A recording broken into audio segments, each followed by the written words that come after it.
Shalom Aleihim. Bapak Yahweh memberkati saudara sekalian.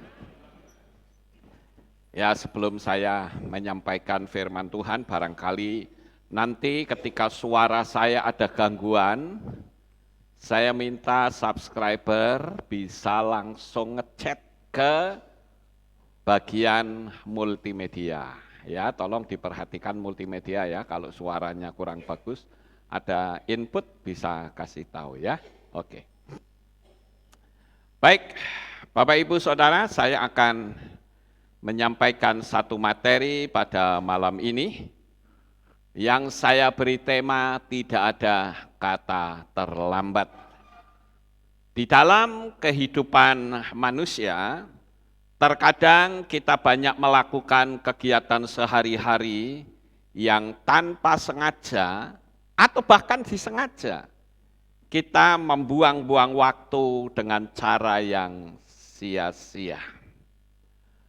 Hal yang sering kali saya melihat orang membuang-buang waktu adalah yaitu dalam hidup itu tidak memiliki tujuan yang jelas. Nah, ini sangat merugikan ya Bapak Ibu. Contohnya kalau saya pernah bertanya kepada seseorang, saya berkata begini, apa tujuan hidupmu di dunia ini? Dia jawabnya begini saudara, ya sudahlah pokoknya saya mengalir saja. Nah ini tidak tepat saudara, ini artinya orang yang tidak punya visi, misi dan impian. Ibarat seperti seseorang naik taksi atau naik kapal, ketika ditanya, kamu mau pergi kemana? Udah pokoknya jalan saja deh. Ya kan bingung saudara-saudara, enggak jelas arah tujuannya kemana. Ini yang seringkali saya perhatikan. Orang buang-buang waktu sehingga waktu terbuang dengan sia-sia. Contoh dalam kehidupan sehari-hari itu saya, saudara. Dulu pada waktu usia sekolah, saya tidak pergunakan waktu dengan baik. Hidupnya ngaco, hidupnya nggak jelas, pokoknya yang penting saya masuk sekolah, entah tujuannya apa nggak tahu, saudara. Nah ini yang akan mengacaukan kehidupan masa depan. Sehingga karena tidak ada arah tujuan, maka yang terjadi ikut arus. Kalau arusnya tidak baik, ya kita ikut tidak baik. Tapi kalau kita pas kumpul sama orang-orang baik, ya jadi baik. Jadi enggak jelas, saudara-saudara. Nah, orang-orang yang seperti ini, ini yang saya katakan, dia tidak punya tujuan atau prioritas. Dalam perjalanan hidup kita ini kan diperhadapkan dengan prioritas. Contoh ketika kita mau keluar, tiba-tiba ada mobil ambulan yang lewat atau kita dengar sirine, maka kita harus berhenti, kasih dia prioritas untuk jalan dulu. Begitu juga di dalam kehidupan kita. Ketika kita hidup prioritasnya apa? Apakah untuk Tuhan? Atau untuk menyenangkan manusia. Ingat Bapak Ibu bahwa umur kita di dunia ini tidak lama. Ya, jadi jangan sampai kita berpikir bahwa aku mau hidup 1000 tahun. Oh kalau bisa lebih bagus. Tapi faktanya kita enggak sampai. Apalagi sekarang ini kita sedang menantikan kedatangan Tuhan Yesua untuk yang kedua kalinya. Maka sudah dipastikan umur kita semakin pendek, saudara. Jadi kita harus memprioritaskan hidup kita untuk Tuhan. Sehingga waktu kita tidak terbuang dengan sia-sia. Tapi toh seandainya terbuang, ada kalimat tidak ada kata terlambat. Yang kedua yang seringkali saya perhatikan, orang-orang menghabiskan waktunya seharian menjadi komentator di medsos. Jadi orang ini maha hadir gitu ya. Di Facebook dia ada, di YouTube dia ada, di Twitter dia ada, di mana saja platform-platform medsos dia selalu ada. Nah ini kerjaannya bagaimana nih kalau kayak begini? Pasti terbengkelai, bukan? Enggak akan ada artinya hidup yang seperti itu. Tapi kalau hari ini saudara menyadari, oh itu aku gitu ya, stop. Tidak ada kata terlambat. Saya akan gunakan kalimat ini, saudara-saudara, untuk menjadi kata kunci dari setiap orang-orang yang membuang waktu dengan sia-sia. Kemudian yang berikutnya yaitu kebiasaan yang selalu terlambat. Nah ini penting ya Bapak Ibu. Kita harus belajar menjadi orang yang memiliki disiplin yang sangat tinggi. Saya termasuk orang yang disiplinnya tinggi, saudara-saudara. Kalau orang janji sama saya, janjian, oh saya ketemuan sama Pak Lukas jam 6, maka jam 6, sebelum jam 6 saya pasti sudah ada. Kecuali saya mengalami hambatan di jalan. Kalau ada, saya akan telepon orangnya, supaya orang tidak kecewa. Itu kebiasaan, prinsip hidup orang-orang yang bermental excellent. Kalau orang-orang di sini modelnya itu ngaret, saudara-saudara, waduh cilaka saudara. Saudara tinggal di Swiss atau di Amerika, habis kita. Waktu saya ada di Swiss, saya mau naik kereta api, saudara tahu, di situ tertulis misalnya jam 18.32 misalnya. Itu kereta betul-betul nyampe di menit yang sama, seperti yang tertulis di situ. Dan saudara tahu, dia berhenti enggak berlama-lama. Paling 3 menit dia jalan lagi. 3 menit itu cuma hanya untuk orang keluar dan orang masuk, itu aja. Jadi kalau sampai saudara terlambat atau kebiasaan ngaret, saudara enggak akan bisa hidup di luar negeri, karena semua orang luar negeri itu disiplin.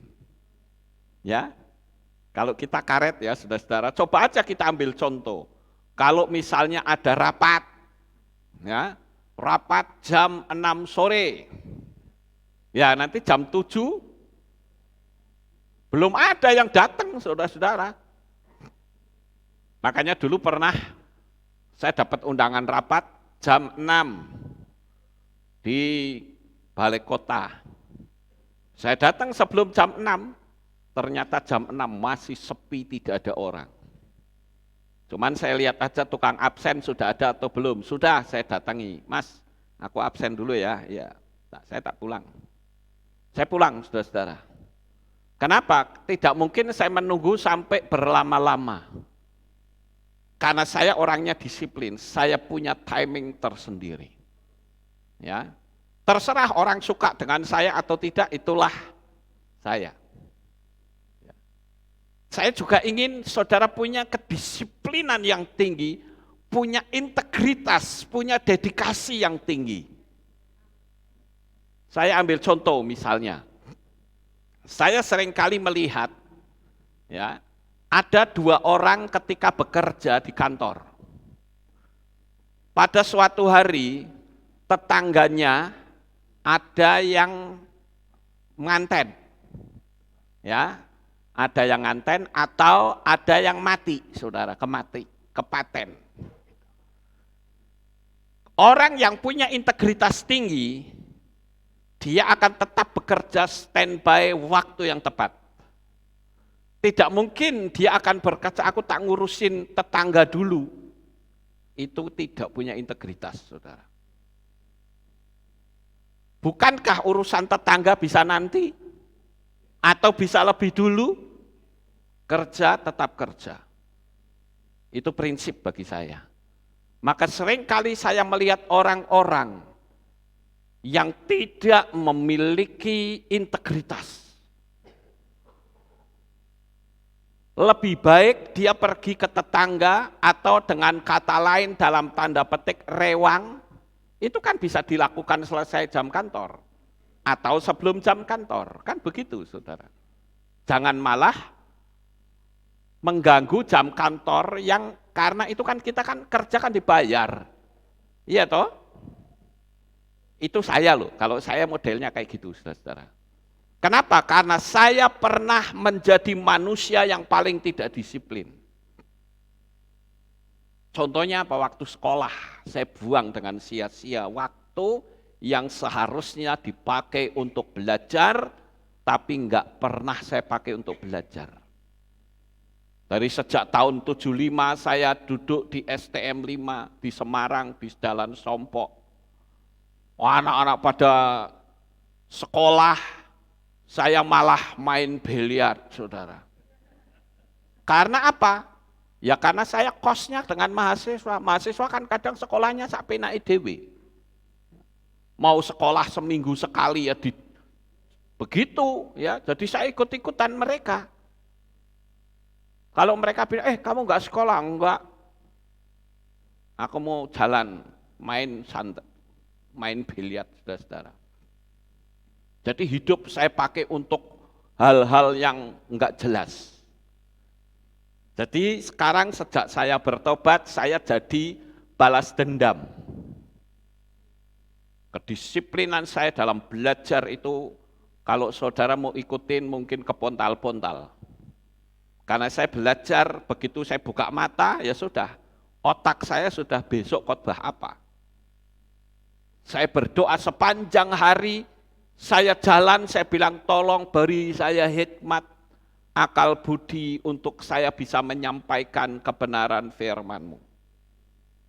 Itu prinsip saudara. Makanya saya katakan, jangan buang-buang waktu dengan cara kebiasaan datang terlambat. Kemudian yang berikutnya, yang juga termasuk membuang waktu dengan sia-sia, yaitu suka membanding-bandingkan diri dengan orang lain, sehingga dirinya sendiri itu jadi kelihatan bego, saudara. Coba saya jujur nih ya, saya kalau lihat Brisco main, saya lihat saya kok goblok banget ya, main keyboard saja kok enggak bisa. Tapi kalau saya lihat dia, ini main tangannya kayak ada matanya gitu loh. Lah saya tang ting tung, enggak selesai, saudara-saudara. Kalau saya mau membandingkan, saya jadi kecil. Tetapi saya menyadari, dia memang talentanya di situ. Saya juga punya talenta sendiri. Kita jalan bareng-bareng. Sehingga kita tidak merasa kecil, saudara. Sampai di sini paham Bapak Ibu? Tapi kalau kita mau membandingkan, semua orang nih saudara di sini, semua yang hadir di sini, maupun saudara yang ada di rumah yang mengikuti streaming ini, saya katakan engkau memiliki keunggulan yang hebat masing-masing. Saya tidak bisa membandingkan diri saya dengan orang lain. Ada yang jago masak. Saya kadang juga sempat mikir gini, betapa enaknya ya kalau pinter masak ya. Malam-malam lapar, tinggal ambil bumbu-bumbu, masak sendiri, makan sendiri, ya selera sendiri, kan begitu. Ya kalau saya paling bisanya apa? Ya bikin Indomie, saudara-saudara. Bikin Indomie ya. Saya membangunkan istri kasihan, wong dia seharian kerja sudah capek, ya udah bikin sendiri saja, toh dinikmati sendiri ya enak, ya toh. Jadi janganlah kita membanding-bandingkan dengan skill orang lain. Kemudian yang berikutnya yang perlu kita perbaiki juga adalah, yaitu dengan orang yang selalu berpikir secara perfeksionis. Selalu ingin sempurna. Maka yang terjadi nggak akan bisa jalan, saudara-saudara. Orang yang berpikir perfeksionis, malah yang terjadi hidupnya mundur. Karena saya sudah bisa membuktikan beberapa materi yang saya sampaikan ada contoh-contoh. Orang yang perfeksionis dan orang yang biasa-biasa saja, mereka bahkan bisa maju lebih cepat. Tapi kalau yang perfeksionis, mereka ya nggak bisa apa-apa, sudah nunggu sempurna. Sampai kapan sempurnanya? Kita lihat itu sempurna, yang sono nggak sempurna, nggak jadi lagi. Sama seperti kalau kita lihat, misalnya kehilat lah. Saya mau cari kehilat yang sempurna, di atas muka bumi tidak ada, saudara. Mungkin sempurna bagian musik, tapi belum tentu penerima tamunya. Penerima tamunya sempurna, ramah, belum tentu pengkhotbahnya baik. Khotbahnya hebat, tapi belum tentu musiknya baik, kan gitu. Jadi kalau mau cari perfect, ya atau sempurna seluruhnya, nanti di Samayim. Nah itu baru sempurna banget saudara ya. Super sempurna, maha sempurna. Karena saudara masuk saja, wow itu sudah, saya bisa bayangkan kalau saya masuk di Samayim nanti. Saya tiap hari bisa menangis, mengagumi kasih Bapa yang begitu sempurna. Karena Sang Bapa itu juga sempurna, saudara. Ya. Nah, yang berikutnya adalah, dia pandai berteori tetapi tidak pernah menjalankan visi dan impian. Bisa terjadi, ya. Begini saudara. Saudara punya visi dan impian, pandai teori, tapi enggak mau jalankan. Bisa jalan? Enggak bisa. Firman Tuhan katakan, iman tanpa perbuatan pada hakikatnya adalah mati. Kita akan rugi besar Bapak Ibu. Oleh karena itulah, saya mengajak kita sekalian, untuk kita melakukan sesuatu yang terbaik untuk Tuhan, yang terbaik untuk keluarga, yang terbaik untuk diri kita sendiri, karena tidak ada kata terlambat. Ini tak jadi kata kunci saudara. Ya, jadi malam ini saudara akan dengar terus kalimat tidak ada kata terlambat. Waduh, saya sudah tua. Tidak ada kata terlambat. Selama nafas kita masih kita tarik, tidak ada kata terlambat. Oleh karena itu, kita kalau punya visi dan impian, kita kalau punya tujuan, ngerti teorinya, tinggal bertindak saja. Saya pernah bertanya kepada seseorang ketika dia menghadapi masalah kesulitan ekonomi yang luar biasa. Saya tanya, kamu sudah mempraktekkan hukum Loa atau belum? Belum Pak. Loh kok belum? Kan di channel saya ada. Dia jawab gimana? Ya saya sih sudah dengar Pak, nampaknya saya paham, tapi untuk praktek saya nggak ngerti, langkah awalnya bagaimana. Loh katanya ngerti, katanya paham. Ya kalau nggak nganu kan ya tanya sama saya kalau nggak paham. Ya saya akan coba, ya dicoba dong. Jangan sampai saudara nanti kecewa menjalani hidup ini. Dan akhirnya dia jalanin. Nanti beberapa waktu kemudian dia bilang, loh Pak kok belum terjadi ya? Saya bilang ketika kamu nulis 55 kali 5 yang kamu tulis apa? Terima kasih Bapak Yahweh, saya punya visi seperti ini tapi kok belum jadi, gitu. Kan tidak. Selalu mengatakan terima kasih Bapak Yahweh, saya sudah melakukan hal seperti ini, kan begitu ya Bapak Ibu.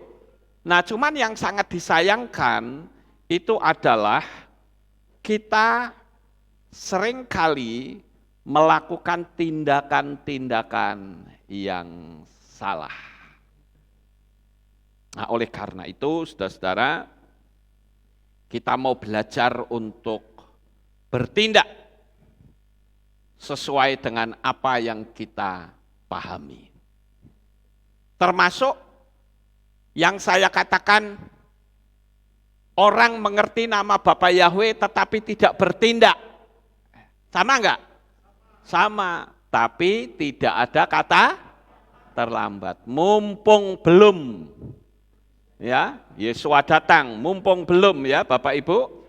Kalau sudah, wah itu repot Bapak Ibu. Jadi kita sebagai anak-anak Bapak Yahweh harus menyadari bahwa kehidupan kita semakin hari semakin dekat atas kedatangan Tuhan. Ini yang harus kita ketahui. Ya Bapak Ibu. Nah, oleh karena itu pada malam hari ini kita juga akan melihat bagaimana kita menyelesaikan apa yang mengalami kekurangan. Kalau saat ini saya sering melihat orang-orang mengeluh dalam bidang perekonomian. Ya, ini luar biasa saudara. Karena apa? Karena tidak ada pemasukan yang signifikan sehingga orang kejerat hutang, saudara. Orang terjerat hutang, sehingga yang terjadi adalah menyelesaikan dengan cara yang ngawur, yaitu gali lubang, tutup lubang. Teori ini tidak pernah menyelesaikan masalah. Tapi malam ini, karena begitu banyaknya orang yang terjerat oleh hutang, saya akan tunjukkan kepada saudara bagaimana cara supaya lepas dari jerat hutang dengan cara yang ajaib. Kalau dibilang cara ajaib, berarti tidak bisa dilogikakan. Ya Bapak Ibu, nggak bisa dilogikakan. Jadi kalau saya menyampaikan materi ini malam ini, lalu saudara tanya teorinya seperti apa, nggak akan ketemu. Tapi saudara ikuti saja pola yang saya akan ajarkan kepada saudara sekalian. Jadi kalau orang sudah terbiasa dengan hutang, maka dia akan kecanduan hutang. Apapun yang dilakukan selalu dengan cara hutang. Dan saya kasih tahu, hutang itu ada spiritnya, saudara. Sekali lagi, hutang itu ada spiritnya, jangan main-main saudara. Kita berhadapan dengan oknum yang tidak kelihatan loh. Nah ini saya mau ngasih tahu caranya bagaimana supaya lepas dengan polanya Bapak Yahweh. Saya akan ajak saudara baca terlebih dahulu di dalam kitab Roma, kitab Roma pasal 13 ayat 8. Terhadap seorang pun janganlah berhutang apa saja, kecuali mengasihi seorang terhadap yang lain, karena dia yang mengasihi orang lain telah menggenapi Torah. Ya, telah menggenapi Torah. Jadi Bapak Ibu, kalau kita atau saya sendiri memiliki satu prinsip bahwa kita tidak boleh hutang, maka orang pun tidak mungkin saya utangi. Saya ada, saya kasih, tidak ada ya saya bilang tidak ada. Kenapa? Karena saya tidak ingin hati saya cacat. Kenapa? Karena kalau saya ngutangi pasti berharap ingin kembali, betul nggak? Nah biasanya orang utang itu pasti tepat waktu enggak? Tidak, di mana-mana enggak akan tepat. Nah kalau saya nggak tepat, ya ngutangin orang nggak tepat, ternyata pas waktunya orang itu bayar ternyata tidak bisa, dia malu ketemu saya. Akibatnya apa? Duitnya tidak kembali, orangnya juga ikut hilang. Saya rugi 2 kali, saudara. Rugi 2 kali. Makanya saya tetap punya prinsip, saya ada saya kasih, nggak ada ya sudah. Ya. Saya harus jujur, saya tidak ada, saya bilang begitu. Tidak adanya itu bukan berarti total tidak ada ya, belum ada. Karena budget untuk menolongin orang itu kan sendiri. Jadi saya katakan bahwa hutang itu ibarat orang menaruh silet atau tali di leher. Ini harus saudara camkan baik-baik. Karena hutang sama saja menghancurkan keluarga. Bisa terjadi cekcok suami istri juga karena hutang. Kemudian saling menyalahkan. Akhirnya anak menjadi korban. Orang yang hutang atau sudah jatuh tempo, apalagi hutangnya besar, pasti akan mudah marah dan emosi. Dulunya sangat sayang dengan istri, ya, ucapannya juga baik, tetapi kalau sudah terjerat hutang, apalagi dikejar-kejar sama debt collector, kemudian diancam, dikutukin, akhirnya yang timbul energi negatif, ucapan dengan istri sudah tidak lagi mengatakan sayang, tapi main gampar, saudara. Kenapa? Karena dia mengalami sebuah tekanan yang luar biasa. Bahkan bisa berujung pada perceraian. Pertemanan juga bisa hancur. Bahkan saudara kandung bisa jadi musuh. Bahkan tidak heran ada yang sampai terpaksa jadi penjahat. Penjahat tanpa latihan. Sehingga akhirnya apa? Mudah ketangkep, saudara. Tidak ada waktu untuk keluarga. Kenapa? Karena hidup akhirnya hanya untuk kerja bakti. Itulah hutang, saudara. Apalagi kalau saudara hutang pada seorang rentenir, atau pinjol, atau bank pelecit, ya, nggak tahu tuh namanya kok bank pelecit ya, elek banget ya Bapak Ibu, elek turnemen ya, bank pelecit, ya, sehingga apa? Mereka makan riba. Saya membahasakan riba itu adalah singkatan dari rahasia ingin bisnis ambruk. Riba itu. Jadi kalau saudara punya bisnis seperti apapun, akan bisa ambruk. Ya. Saya katakan, ada orang yang tanya sama saya, Pak, emangnya orang total tidak boleh hutang? Saya bilang, boleh hutang, tapi harus ada tapinya. Kalau itu sudah menyangkut masalah nyawa.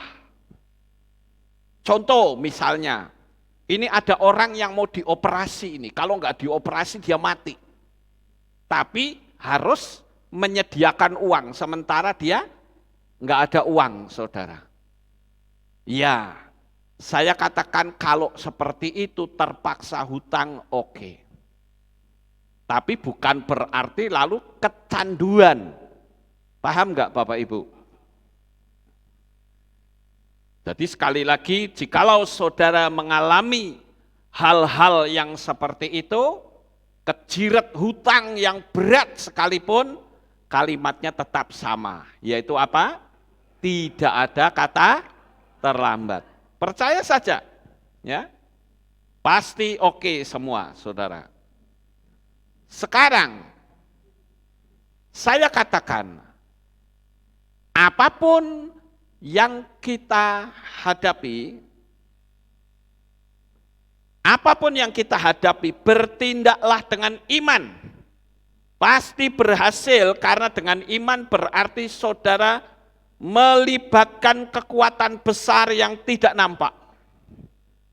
Saudara lihat itu ilustrasinya bagus ya saudara. Orang berjalan tutup mata. Artinya apa?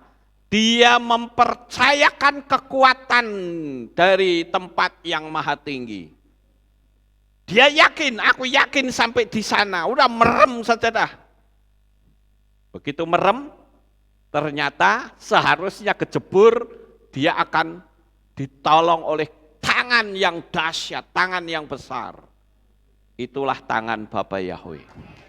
Haleluya. Jadi kalau hari ini saudara berhadapan dengan problem masalah sebesar apapun, jangan takut, jangan gentar. Percaya saja, tutup matamu, pandang Bapa Yahweh, maka dialah yang betul-betul akan menolong dan membela hidup saudara. Percaya sama saya, saudara. Oleh karena itu, inilah yang disebut dengan iman. Ya, saya tunjukkan kepada saudara, iman itu dalam bahasa Ibrani itu emunah. Ya, emunah itu iman.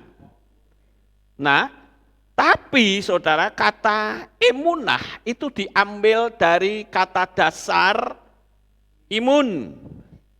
Imun itu artinya kebal, saudara. Yang namanya iman itu artinya kebal terhadap serangan dari manapun. Sekali dia memandang ke depan, dia tetap memandang ke depan, tidak akan goyah ke kiri ataupun ke kanan. Itu iman, saudara-saudara. Ya, jadi tidak bisa dipengaruhi dari luar. Dan kalau saya katakan seperti ini bukan cuma bicara masalah hutang, tidak. Tapi apapun yang menjadi misi, visi, impian saudara, sekalipun hari ini engkau tidak punya utang, tetapi saudara pakai pola berjalan dengan mata yang tertutup, saya jamin engkau pasti aman. Karena itulah emunah. Emunah dari kata dasar emun atau imun. Juga ada kaitan dekat dengan kata amin. Ya, amin itu artinya aku percaya. Kadangkala kita berdoa ngomong amin tapi nggak percaya ya. Iya, saya buktikan apa? Orang kalau berdoa minta tolong didoain saya, ya saya doakan gitu. Tapi nanti seminggu lagi dia tak ngomong lagi, Pak Lukas tolong doain ini. Yang mana? Saya bilang, yang kemarin, lo kan sudah didoain. Ya Pak, doa lagi biar mantep. Ini ngawur saudara-saudara. Bukan begitu caranya. Kalau minta didoain ya mundur lagi. Betul nggak Bapak Ibu? Sekarang pertanyaannya ketika saya doakan, Anda percaya atau tidak? Kalau percaya ya tinggal disyukuri. Kan gitu. Paham nggak Bapak Ibu? Itulah yang namanya iman. Ya. Oleh karena itu saya khusus sampaikan kepada saudara pada malam ini yang sangat banyak saya dikeluhi yaitu hutang. Sekali lagi jangan sampai saudara melunasi hutang dengan cara gali lubang tutup lubang. Untuk menolong orang lain. Itu tidak pernah menyelesaikan masalah, apalagi dengan pinjol atau rentenir. Hati-hati saudara, jangan pernah berani mengambil langkah, gali lubang, tutup lubang. Saya sering melihat ya, cara orang menyelesaikan hutang, karena apa? Karena memang kalau hutang itu tidak segera dilunasi, maka bunganya akan menjadi semakin bertambah besar. Ada orang yang menggunakan pola yang pertama, yaitu gali lubang, tutup lubang. Itu juga salah. Atau saudara mengandalkan bank dunia. Bank dunia yang saya sebut adalah teman-teman kita. Ya, teman-teman kita pinjemin, ya, pinjem pada bank dunia. Itu juga berbahaya. Hubungan dengan teman akan menjadi retak. Kemudian pola yang berikutnya, kalau bank dunia sudah kehabisan, dia pakai pola pinjem sama IMF, saudara. Tahu IMF? Istri, mertua, dan family. Bukan IMF, bukan. Ya. IMF itu istri, mertua, kemudian family. Ini juga bahaya, saudara. Cara melunasi hutang seperti ini yang terjadi nanti adalah terjadinya bentrokan dalam keluarga. Ya.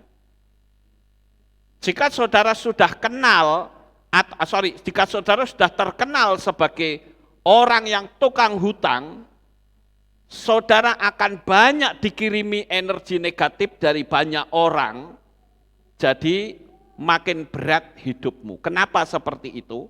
Karena orang yang hutang, apalagi kalau tidak tepat waktu, mesti dikutuki sama orang lain. Diancam, ya, dimaki-maki. Itu kan energi negatif semua, saudara. Betul enggak? Ya, makanya kita mesti berhati-hati. Jangan sampai kita salah langkah. Pakailah hukum Noa, karena Tuhan itu maha kuasa. Ya, saya akan tunjukkan dan silakan saudara praktek, hasilnya sangat dahsyat. Ini saya tunjukkan sebuah ilustrasi. Kalau orang hutang, ya ini nyaman dalam pelukanku. Begitu dia utang, dapat duit banyak, nyaman enggak saudara? Nyaman. Wah, tiba-tiba secara instan dapat duit banyak. Yang lebih parah lagi, setelah dapat duit utangan buat foya-foya. Waduh, ini cilaka kalau model kayak begini, saudara. Tidak boleh seperti itu. Kenapa? Karena orang hutang itu ibarat seperti orang yang dipeluk oleh malaikat. Malaikat maut itu yang memeluk, saudara. Apa? Iya, ilustrasi sinetron. Memang saya cari gambarnya susah soalnya. Jadi saya pakai gambar ini saja. Ya. Karena nyarinya susah, daripada saya editing video kesuwen, ya udah pakai ini saja. Tapi kan mukanya tak blur ya. Jadi enggak kelihatan siapa orangnya. Ini sekedar ilustrasi saja.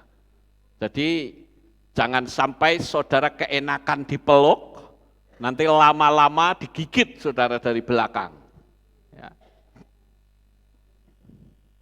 Nah, nanti yang terjadi seperti ini saudara. Ya. Dia tidak akan pernah mau melepaskanmu sampai kapanpun kecuali kamu membencinya. Hutang membuatmu dikutuki, dihina, dicaci maki orang. Betul gak sih?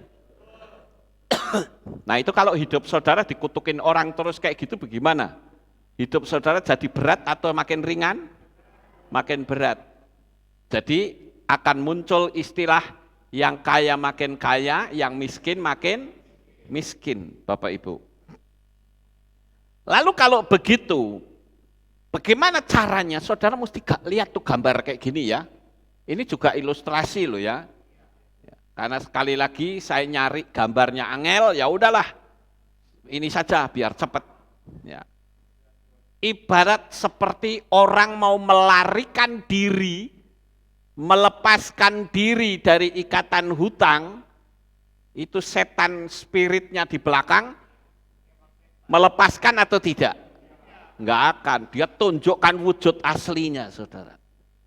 Kalau tadinya, wow wujudnya ganteng, ayo utang sama saya, nanti kamu cepat dapat modal, kamu tinggal bayar bunga saja.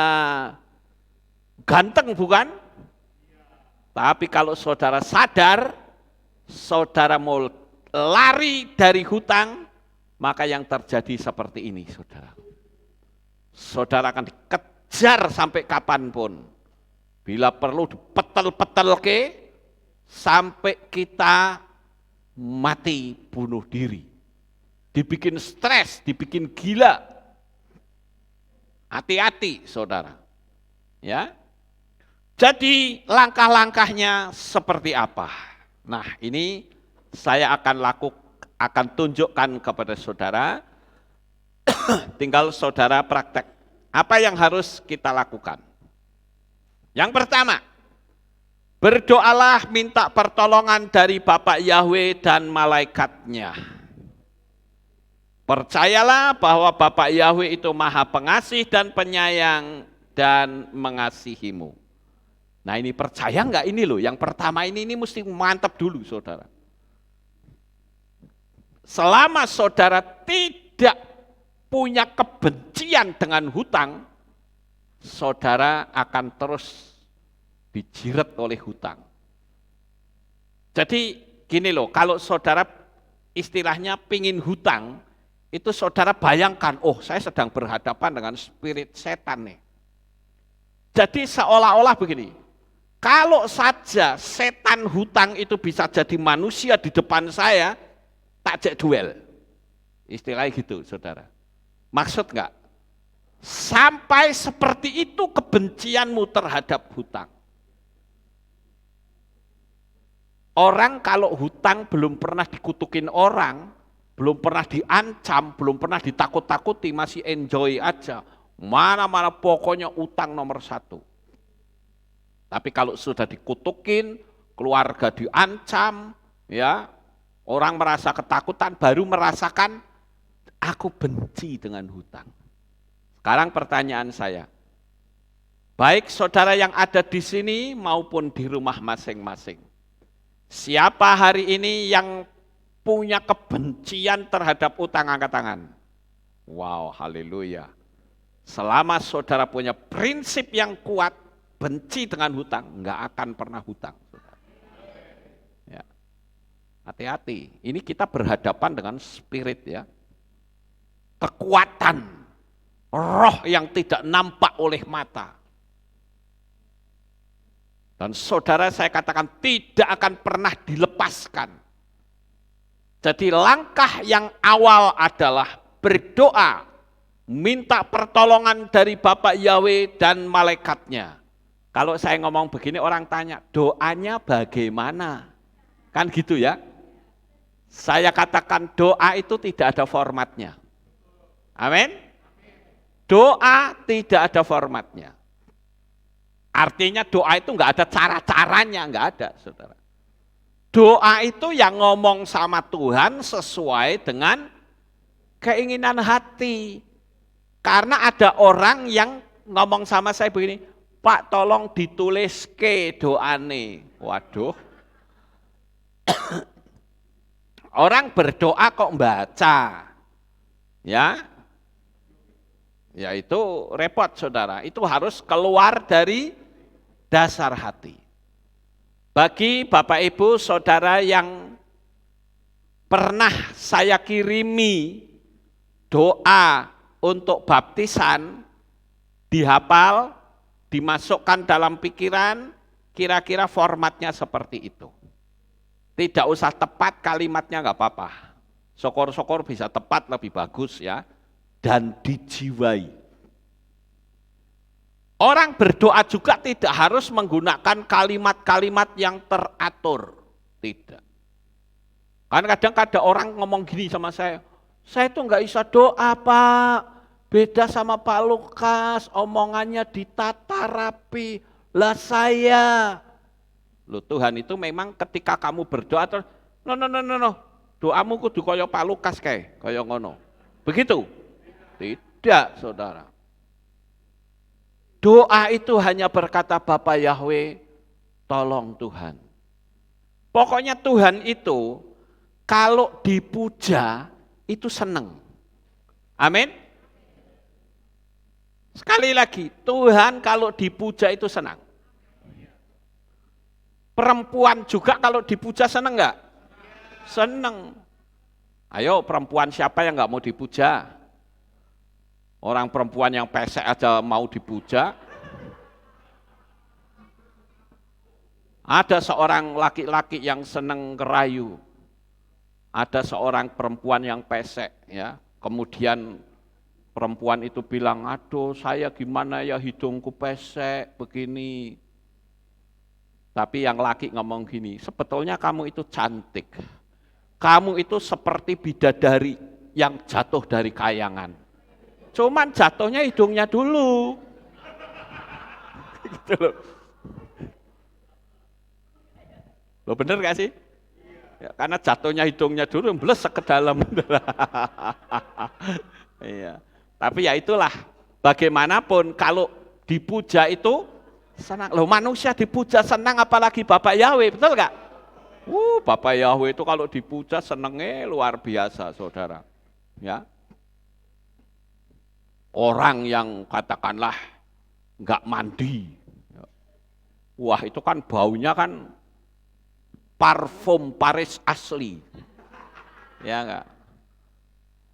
Coba kalau kan wah ini parfumnya istimewa, Paris asli. Padahal sedang nyindir orang yang enggak mandi, saudara.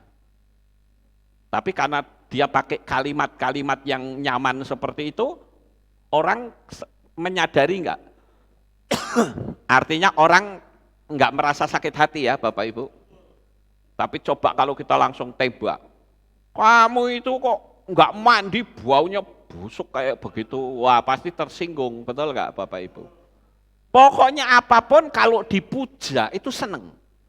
Tuhan itu juga senang dipuja. Perhatikan itu. Tuhan itu senang dipuja. Jadi kalau Tuhan itu senang dipuja, tinggal kita ngomong, Tuhan utangku banyak Tuhan, tolong lepaskan saya. Hutang saya luar biasa banyak sampai 100 juta, tolong ya Tuhan, lepaskan saya. Kira-kira saudara berdoa dengan segenap hati, bila perlu pakai puasa segala, Tuhan dengar apa tidak? Saya yakin dia dengar. Kalau sudah dia dengar, maka yang dilakukan berikutnya adalah, doa berikutnya apa? Mengucap syukur, saudara. Tuhan saya bersyukur hutangku sudah lunas. Tuhan terima kasih. Nah itu kan kita ngomong sama Tuhan ya Bapak Ibu. Kemudian saudara mengucapkan kalimat afirmasi yang tidak ada kalimat hutang. Saudara ngomongnya begini, terima kasih Bapak Yahweh tabunganku sangat besar. Saudara boleh sebut nominalnya, terserah. Ya. Kira-kira saudara paham nggak step-step ini, langkah-langkah ini saudara? Yang pertama berdoa dulu ya, berdoa dulu ya. Setelah berdoa ngapain? Mengucap syukur. Setelah mengucap syukur, ucapkan afirmasi. Ya, ucapkan afirmasi. Dan yang berikutnya adalah bencilah hutang sedalam-dalamnya.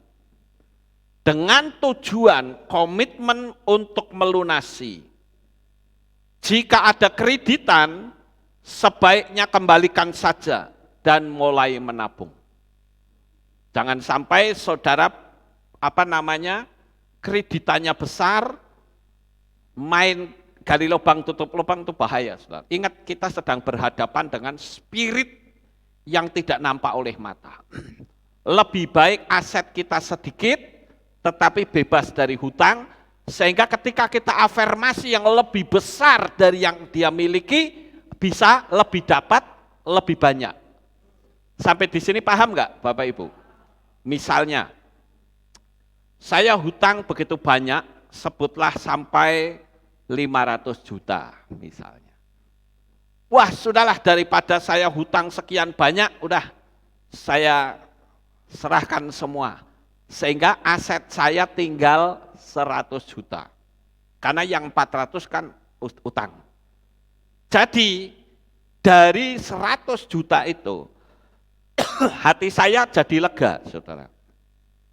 Ketika hati saya lega, saya tidak akan minta 500. Tetapi 1 miliar. Bisa nggak kira-kira? Bisa. Jadi mundur sedikit untuk lari, saudara. Ibarat seperti anak panah bukan? Warik ke belakang tapi melesatnya semakin jauh. Teori ini itu kalau kita terapkan dahsyat, saudara. Biarkan aset kita sedikit, no problem. Tapi afirmasi kita, powernya itu besar. Ibarat seperti panah kan begitu ditarik kan kelihatannya mundur ya saudara. Mundur, tapi begitu dilepas itu kekuatan daya dorongnya itu semakin dahsyat. Ya. Percaya saja, selama kita meyakini aku hidup diberkati, tabunganku besar, pasti jadi saudara, pasti jadi. Jadi belilah cash sekalipun itu bekas, miliki visi untuk memiliki penghasilan tambahan, misalnya bikin channel YouTube, misalnya. Bisa nggak saudara? Bisa. Makanya saya sering mengatakan gini, kita bikin usaha, misalnya goreng tempe dibayar dengan dolar, tempenya kita makan sendiri, istimewa bukan? Itulah YouTube, saudara. Goreng tempe di syuting. Ya, setelah diunggah karena viewernya banyak, dapat duit banyak kan? Tempenya kita makan sendiri. Istimewa bukan? Kenapa kadangkala kita punya peluang untuk bikin YouTube, channel YouTube enggak melakukan, saudara? Alasannya raiso. Makanya kita harus belajar berkembang. Saya dulu mana bisa, apa dulu saya punya channel YouTube? Enggak. Ada orang yang ngasih tahu saya, Pak Lukas nek khotbah mbok saya biar denger, Pak Lukas bikin channel YouTube. Nah channel YouTube kuwi apa ya? Saya enggak ngerti, saudara. Apalagi zaman itu, YouTube itu paling lama setengah jam. Saya harus potong-potong seri 1, seri 2. Kalau sekarang kan unlimited, enggak ada batas. Saudara mau lihat itu musik musik meditasi itu ada yang 8 jam. Bahkan tour kita yang waktu yang lalu itu 9 jam, saudara. Ya. Jadi itu tak kelontor, enggak tak putus-putus, ya. Jadi nonton sampai motone jereng sekalipun, ya, akan terus saudara ikuti. Jadi buatlah channel YouTube, saudara-saudara. Kemudian yang ketiga, pola yang ketiga, ubahlah mindsetmu dengan berkata, aku kaya, tabunganku sangat banyak, dan aku bisa melakukan apa saja. Saudara ucapkan itu saat mau tidur ataupun bangun tidur. Jadi pada waktu saudara bangun tidur, jangan cari sandal dulu. Jangan cari sandal, saudara. Tapi ucapkan afirmasi itu dengan percaya. Karena ketika saudara bangun tidur, biar saudara punya waktu hanya 15 detik saja. Kenapa saya katakan? Karena gelombang otak kita akan segera berpindah setelah 15 detik. Makanya kalau orang melakukan hukum loa, ada yang tanya sama saya begini, Pak Lukas, kalau saya bikin hukum loa itu saya ngantuk, saya tidur dulu bagaimana? Jangan, justru yang ngantuk itu yang kita cari. Kenapa? Karena otak kita ada di gelombang theta, gelombang yang sama dengan alam semesta. Paham? Tapi kalau tidur dulu, pikiran kita fresh, posisi otak kita ada di gelombang delta. Logika kita itu kuat, saudara. Kira-kira sampai di sini, saudara paham? Jadi, saya katakan materi saya ini bukan cuman untuk kekayaan. Saudara yang belum punya pasangan hidup bisa pakai teori ini, tinggal diubah saja visinya. Amin. Kira-kira saudara paham nggak yang saya ngomong ini? Kalau saya bicara masalah hutang, saudara bicara aja. Saya punya cowok atau saya punya cewek, kan begitu. Ya. Kalau sampai, saya pernah ketemu ya dengan seorang perempuan, orangnya cantik saudara, tapi nggak laku saudara. Kenapa ini? Penghasilannya oke, kekayaannya luar biasa, nggak ada orang yang mau. Saya katakan alam rohmu tuh rusak, harus diperbaiki alam rohnya. Kalau alam rohnya benar, pasti bisa. Bayangin dia punya mobil, dia punya penghasilan, hidupnya mapan. Kok nggak ada orang laki yang mendekat sama dia? Kenapa ya? Dia tanya sama saya, itu alam rohmu rusak. Gitu loh. Makanya harus diperbaiki. Makanya pakai pola ini, saudara. Saudara yang belum punya pasangan, pingin punya pasangan, bayangkan saja. Sekarang yang keempat, rasakan kenyamanan sudah mendapatkannya.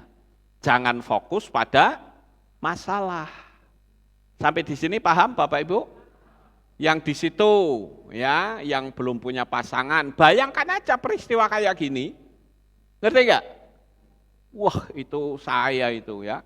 Nantilah mesti jadi, saudara. Amin. Tapi kalau saudara berpikir, apa aku iso ya? Tidak akan bisa, saudara. Alam bawah sadar kita, alam semesta, itu membaca alam bawah sadar kita, itu tidak peduli itu sebuah fakta atau bukan. Dia nggak peduli, saudara. Saudara pegang uang. Beberapa waktu yang lalu saya pernah ngasih tahu ke seseorang tukang pijet, saudara. Ya, saya kasih tahu, coba kamu bayangkan bahwa kamu bisa mendapatkan uang dolar. Ternyata betul, saudara. Dia mijet orang dibayar pakai dolar Singapura. Hebat nggak itu? Alam roh itu nyata loh, saudara-saudara. Ya. Dan yang terakhir, hindari orang-orang toksik yang hanya bisa mengolok dan menghujat. Kalau saudara punya teman-teman yang senangnya ngolok-ngolok, dan saudara biarkan, jadikan hidup berdampingan dengan orang-orang yang kayak gitu, maka hidupmu akan sengsara. Milikilah teman, sahabat yang bisa mensupport, yang tidak gampang nyalah-nyalah ke saudara. Tetapi orang-orang yang bisa merasakan kasih yang begitu sempurna, yaitu apa? Dia mensupport, mendukung saudara dalam doa ketika saudara ada dalam keadaan terpuruk. Dan kita juga berdoa supaya diri kita masing-masing diberikan kemampuan untuk kita bisa menjadi orang-orang yang berhati mulia. Amin. Sukses besar untuk saudara. Bapak Yahweh memberkati. Haleluya. Kita tunduk kepala, kita akan berdoa. Kami mengucapkan terima kasih dan syukur kepadamu ya Bapa. Malam hari ini kami telah bersama-sama mendengarkan renungan firman-Mu. Biarlah apa yang kami renungkan boleh kami tanamkan di dalam hati kami. Dan kami percaya Bapa Yahweh menyatakan mujizat dan kuasa-Nya. Terima kasih ya Tuhan. Kami serahkan pada malam hari ini umat-umat-Mu baik yang ada di sini maupun yang ada di rumah yang terjerat hutang, selesaikan cara daripada-Mu sendiri sehingga mereka mendapatkan mujizat-mujizat aneh yang terjadi dalam hidup mereka. Terima kasih Bapak Yahweh. Terpujilah Engkau di dalam nama Adonai Yeshua HaMashiach. Kami sudah berdoa, semua yang percaya berkata, amin. Haleluya. Kita akan dengar pengumuman.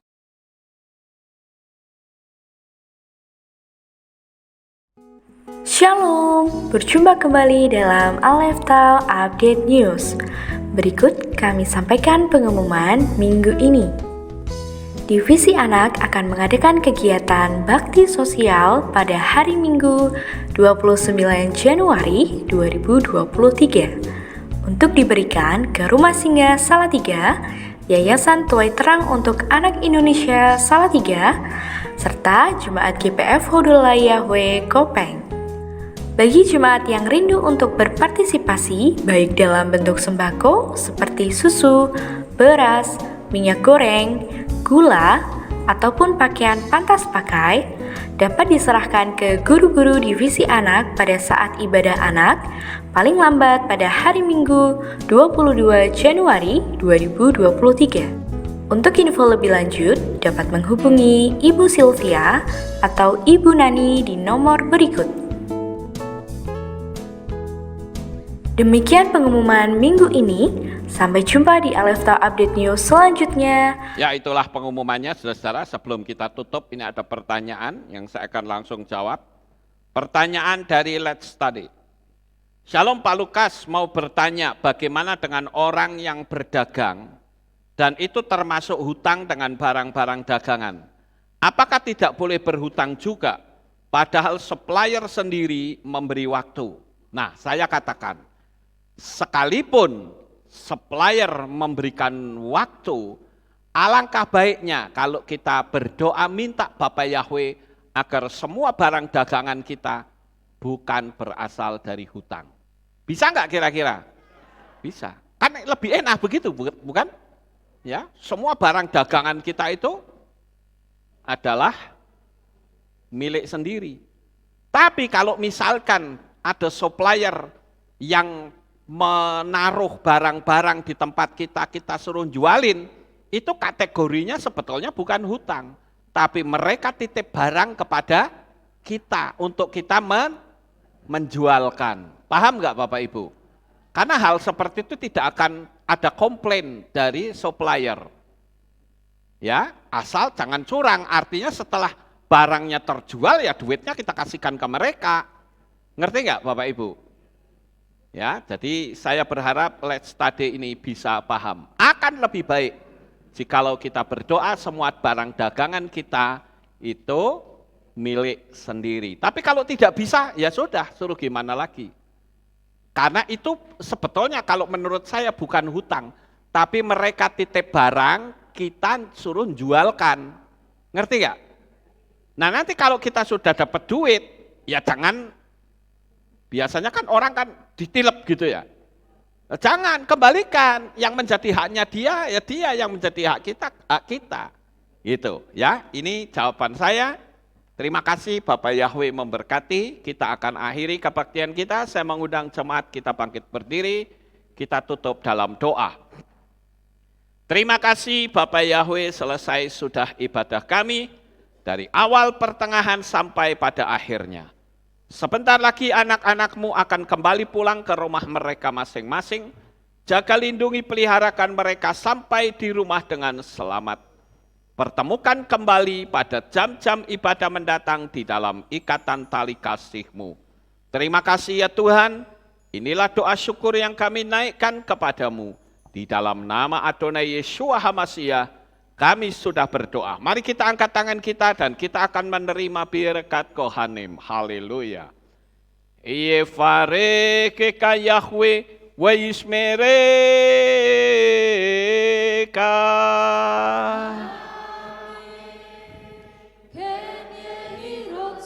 Yair Yahweh panau eleka. Wihuneka.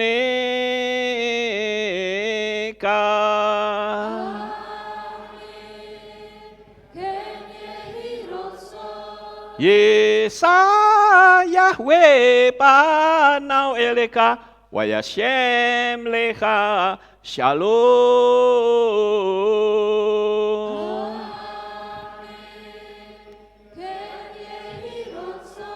Baruk ataba er ufaruk ataba sadeh. Engkau akan diberkati di kota dan kau akan diberkati di ladang.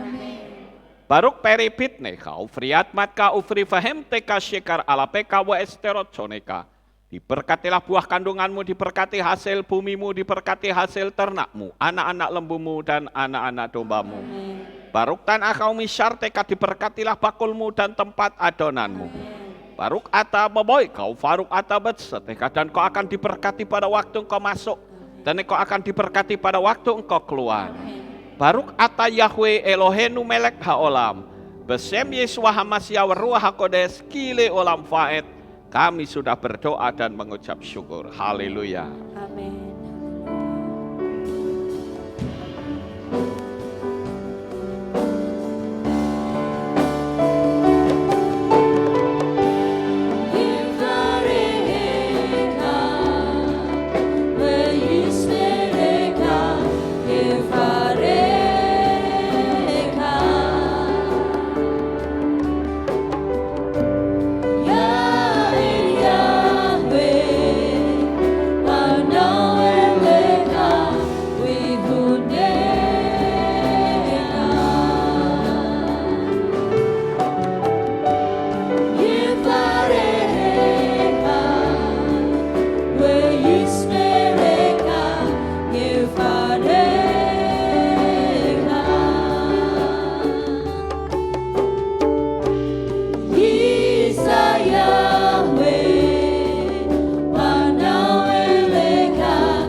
Selamat pulang Bapak Yahweh.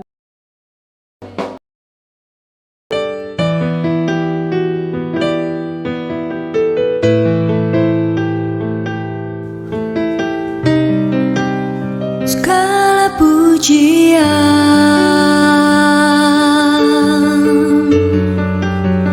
hanya untuk-Mu Tuhan, segala kehormatan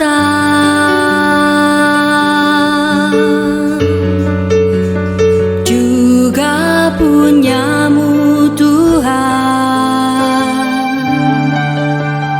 Dari puncak tertinggi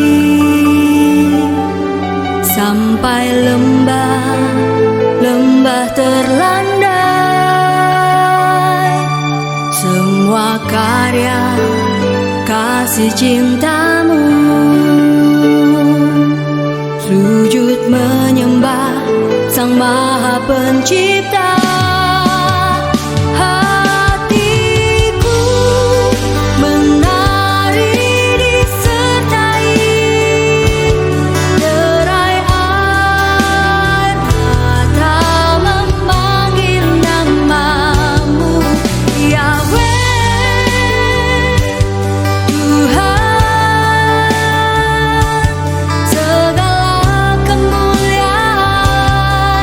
Hanya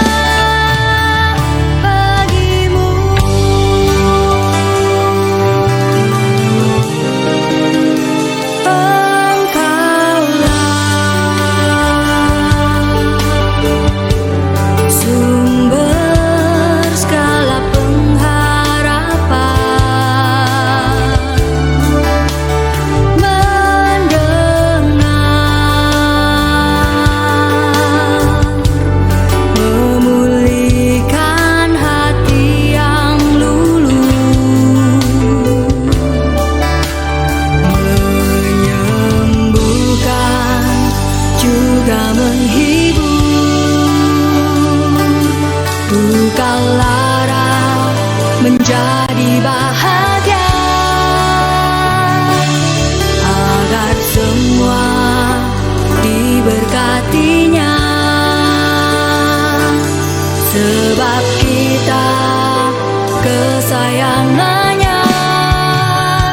Hatiku menari disertai derai air mata memanggil namamu Yahweh. Tuhan, segala kemuliaan hanya hatiku menari disertai derai air mata memanggil namamu Yahweh. Tuhan, segala kemuliaan hanya hatiku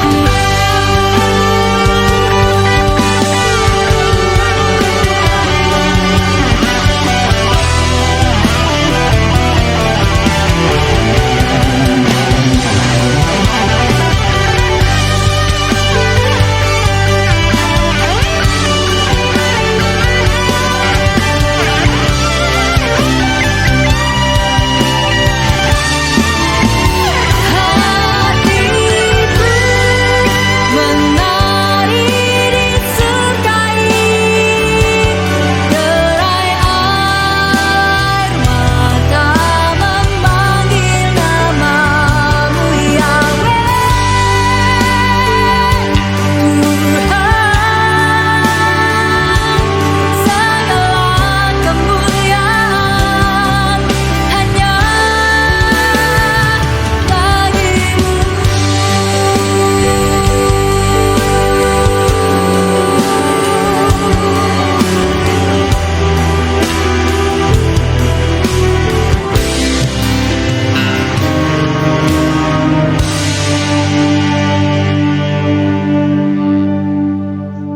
dikala ku berdoa teringat kamu, jauh mata memandang juga ada kamu. Karena besar kasih-Nya kita dijadikannya satu dalam keluarga besar Yesus Tuhan. Dikala ku berdoa teringat kamu, jauh mata memandang juga ada kamu. Karena besar kasih-Nya kita dijadikannya satu dalam keluarga besar Yesus Tuhan. Senyum dan air matamu dalam kasih Yesus, berpisah bertemu lagi. Senyum dan air matamu dalam kasih Yesus, berpisah untuk bertemu lagi.